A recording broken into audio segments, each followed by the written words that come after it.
Hello నమస్తే. నా పేరు Panja. Welcome to my channel AP TET Hindi వ్యాకరణం. గ్రామర్ మనం నేర్చుకుంటున్నాం. హిందీ టు హిందీ కూడా ఉంది, డిస్క్రిప్షన్లో చూడొచ్చు. సో ఈరోజు వర్ణమాల. ఈరోజు మన టాపిక్ చదువుకుంది వర్ణమాల. వర్ణమాల అంటే వాళ్ళు వీళ్ళు చదువుకోవడం కాదు. మనకి డిఎస్సి టెట్లో అడుగుతాడు. ఉచ్చారణ స్థాన్, సంవృత్ ఏంటి, వివృత్ ఏంటి, అర్ధ సంవృత్ ఏంటి, అర్ధ వివృత్ ఏంటి, మూర్ధ ఏంటి, దంతవి ఏంటి, ఇదే నేర్చుకుందాం. సో ఇది నేర్చుకోవడానికి స్టార్టింగ్ వర్ణమాల అవసరం. ఈ వర్ణమాల ఏంటి, ఒక్కొక్క దాని గురించి మెల్లిగా తెలుసుకుందాం. ఓకే. సో फर्स्ट वर्ण. वर्ण అంటే उस मूल ध्वनि को कहते हैं जिसका खंड ना हो. मूल ध्वनि మెయిన్ మీనింగ్. సో जिसका खंड ना हो, దానికి ఖండ్ అంటే సెపరేట్ చేయడానికి లెటర్స్ ఉండవు. లేదా वह छोटी सी छोटी ध्वनि है जिसके टुकड़े नहीं किए जाते. రెండు ఒకటే మీనింగ్. జैसे ఆ, ఈ, ఊ. ఇప్పుడు ఆ ఉంది, దీనికి మనం విడదీయలేం కదా. అలాగే ఈ ఉంది, దీనికి విడదీయలేం. అంటే లెటర్ని మనం హిందీలో వర్ణ అని అంటాం, లేదా అక్షరాన్ని అంటాం. वर्ण हमारी उच्चारित भाषा की इकाई है. ఒక ఎగ్జామ్ రాసినప్పుడు అడిగాడు, ఉచ్చారిత భాషకి ఇకాయి క్యా है అని అడిగాడు. సో అప్పుడు ఏంటి ఆన్సర్? वर्ण. इन्हीं इकाइयों को मिलाकर शब्द समूह और वाक्य की रचना होती है. इन्हीं इकाइयों, इन्हीं అంటే ఏంటి? वर्णों को, सभी वर्णों को मिलाकर शब्द समूह और शब्द बनता है और शब्दों के समूह से वाक्य की रचना होती है.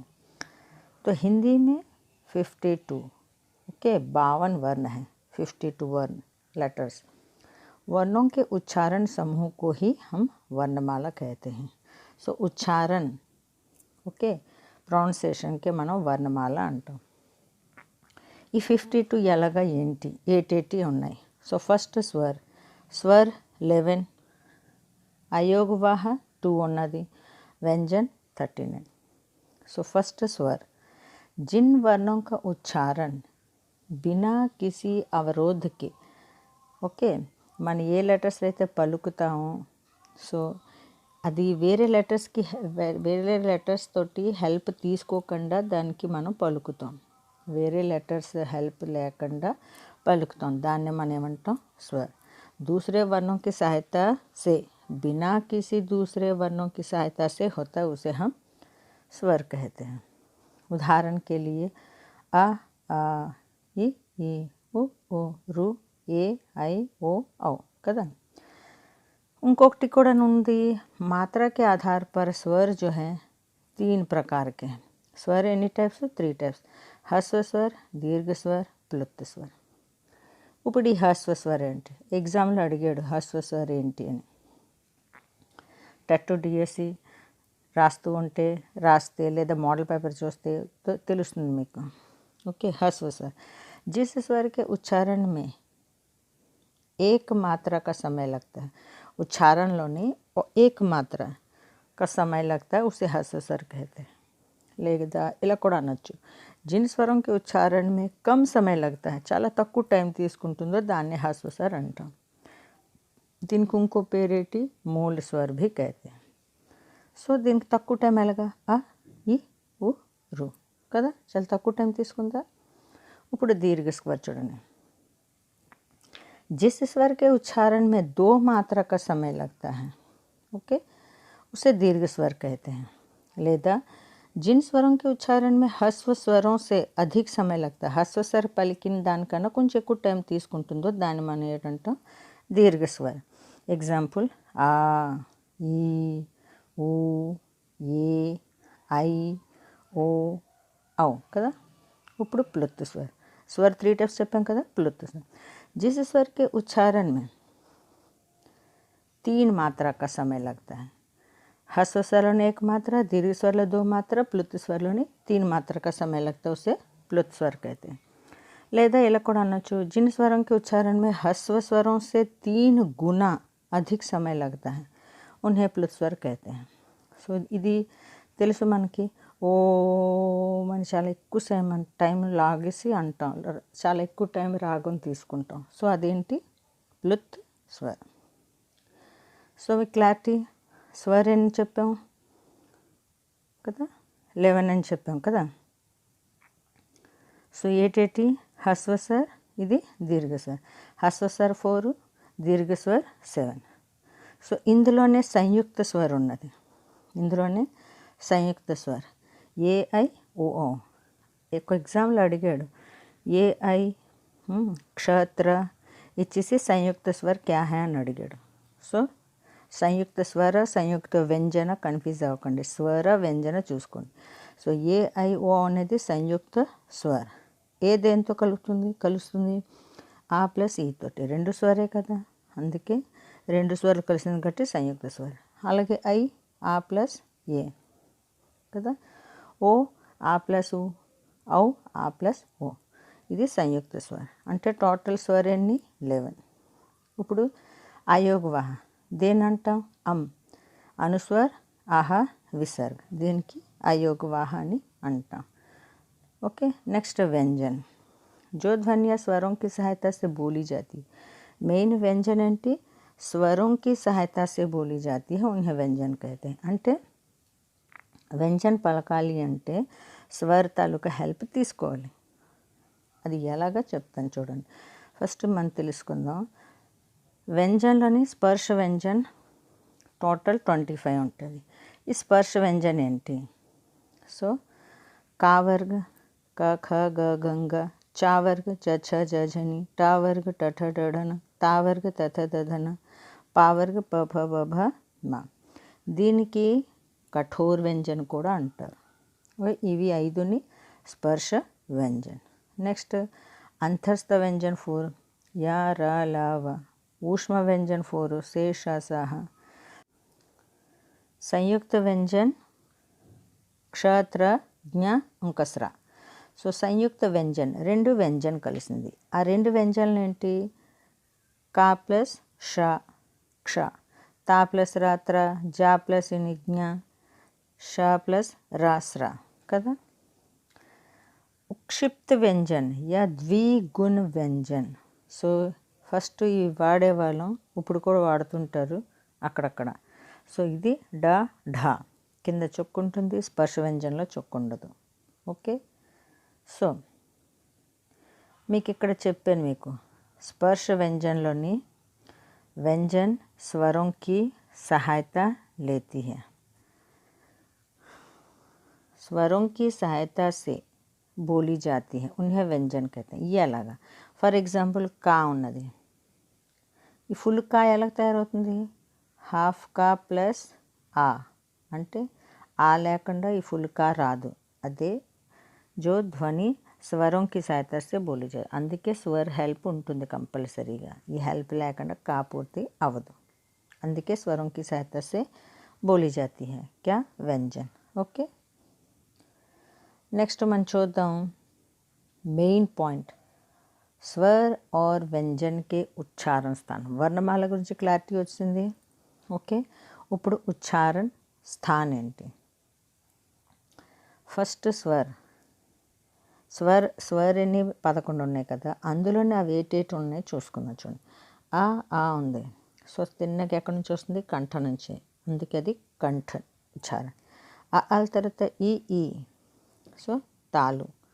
ఈ అని అన్నప్పుడు ఈ రెండు పళ్ళకి మధ్యన నాలిక ఏమో టచ్ అవుతుంది, సో అందుకే ఈ అంటాం. సో అంటే రెండు దవడలకి మన నాలిక టచ్ అవుతుంది, ఇటు అటు, అందుకే అది తాలు. అలాగే ఊ ఓస్ట్, మన పెదాలు రౌండ్గా అవుతుంది. అలాగే మూర్ధ, మన నాలిక టర్న్ అవుతుంది, అందుకే అది మూర్ధ. నెక్స్ట్ ఐ ఏ సంయుక్త స్వర్ ఐ దేంతో కలిసింది మీకు తెలిసింది కదా, చదివాం ముందుగా. సో కంఠ తాలు కలుస్తుంది కాబట్టి కంఠ తాలు అని వచ్చిందనమాట. అలాగే ఓ ఆ ప్లస్ ఊ కదా, సో కంఠ ఓష్ట్ది కలిసింది కాబట్టి కంఠోస్ట్. ఓకే. ఎలా కంఠోస్ట్ అంటే ఆ ప్లస్ ఈతో కలుస్తుంది, ఆ ప్లస్ ఈతో కలిస్తే ఏ అవుతుంది కదా. సో ఆ అంటే కంఠ, ఈ అంటే తాలు, ఈ రెండు కలిపే కంఠోష్ట అనమాట. అలాగే I Kantha plus కంఠతాలు. Okay, so కంఠతాలు అయింది. ओ కూడా అలాగే, औ కూడా అలాగే. ओके, ఇప్పుడు स्वर में उच्चारण 4 प्रकार से होते हैं, 4 टाइप्स అవుతుందట ఓన్లీ స్వర్ల ఉచ్చారణ. ఫస్ట్ ఏంటి, జీభ్ का भाग से उच्चारण. జీభ్ టంగ్ నాలికతో నాలిక మొదటి భాగం నుంచి ఉచ్చారణ అనమాట. ఈ ఏ ఐ ఇది అడిగాడు ఒకసారి, జీవికి అగ్రభాగ్ సే కౌన్ సా ఉచ్చారణ వర్ణ హై అని అడిగాడు. అంటే జీవితాలకు అగ్రభాగం ఫస్ట్ ఎంట్రన్స్ భాగం నుంచి ఎటేట్ వస్తుంది లెటర్స్ అని. సో ఈ ఏ ఐ ఇది జీవికి అగ్రభాగ్, మధ్య భాగంలో నుండి ఆ వస్తుంది, పశ్చ భాగం వెనక నుంచి ఆ ఊ ఓ ఔ ఆవ్. ఈ ఆవ్ అనేది ఆగత్ అంటారనమాట.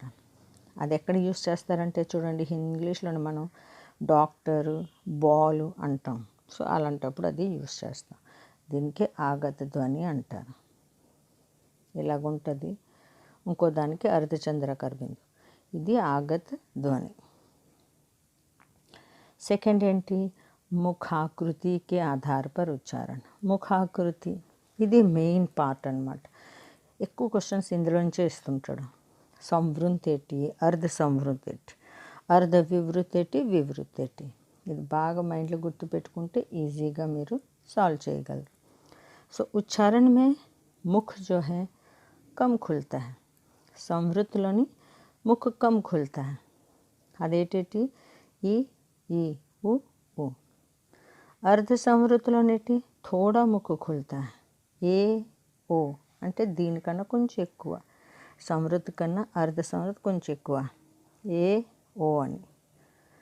अर्ध विवृत ఏంటి, अर्ध विवृत अर्ध संवृत के उच्चारण से थोड़ा ज़्यादा खुलता है. ఓకే, అర్ధ సంవృత్ కన్నా కొంచెం ఎక్కువ నోరు ఇప్పుతుందనమాట అర్ధ వివృత్. ఐ ఔ ఆ ఓ అనేదన్నమాట. ఇప్పుడు వివృత్ ఉచ్చారణ में मुख पूरा खुलता है.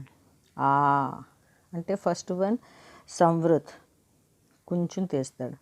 ఓకే, అర్ధ సంవృత్లోని కొంచెం దానికన్నా ఎక్కువ, అర్ధ వివృత్లోని దానికన్నా కొంచెం ఎక్కువ, వివృత్లోని పూర్తిగా ఓపెన్ అవుతుంది. ఈ 4 లెటర్స్ కూడా గుర్తుపెట్టుకోండి, చాలా ఇంపార్టెంట్. చాలా క్వశ్చన్స్ అడుగుతూ ఉంటాడు ఇందులో నుంచి. ఓకే, నెక్స్ట్ ఓష్ట ఆకృతికి ఆధార పర్. వృత్తముఖి అంటే గోల్, మన లిప్స్ రౌండ్గా అవుతుంది ఎప్పుడు, ఊ ఓ ఔ ఔ. అలాగే ఆవృత్తముఖి ఆ ఈ ఏ ఐ కదలదు అలాగా. సో ఫోర్త్ వన్ మాత్రకి ఆధార పర్. మాత్రలు తెలుసు మనకి, హ్రస్వ స్వర్ ఏక మాత్ర, దీర్ఘ స్వర్ 2 మాత్ర, ప్లుత్ స్వర్ तिगुना या 3 मात्रा लगता है కదా.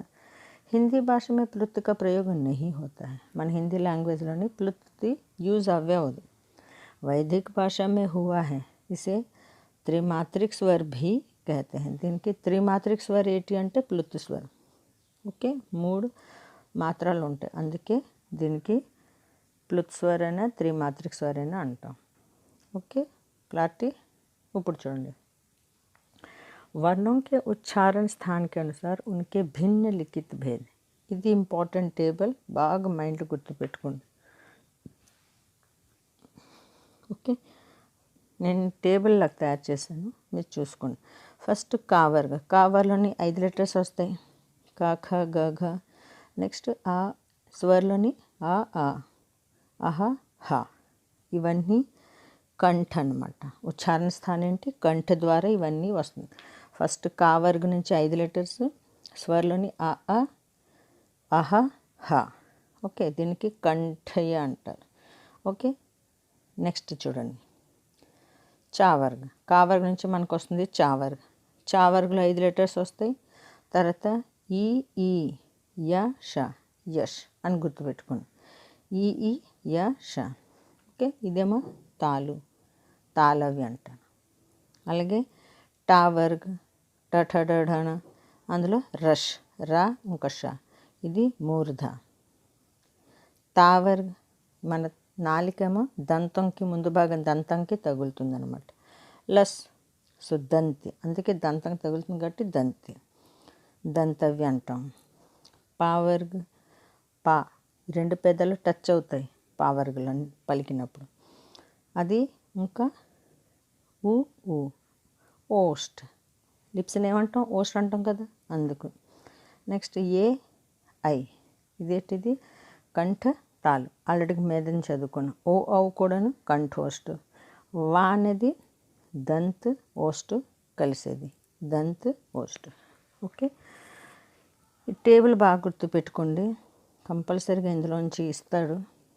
ఓకే, ఏమైనా మీకు ఏదైనా కమెంట్స్ చేయాలంటే కమెంట్స్ చేయండి. నచ్చినట్లయితే నా వీడియో నచ్చినట్లయితే కమెంట్స్ చేయండి, సబ్స్క్రైబ్ చేయండి. మళ్ళీ నెక్స్ట్ వీడియోలో కలుద్దాం. ధన్యవాదములు.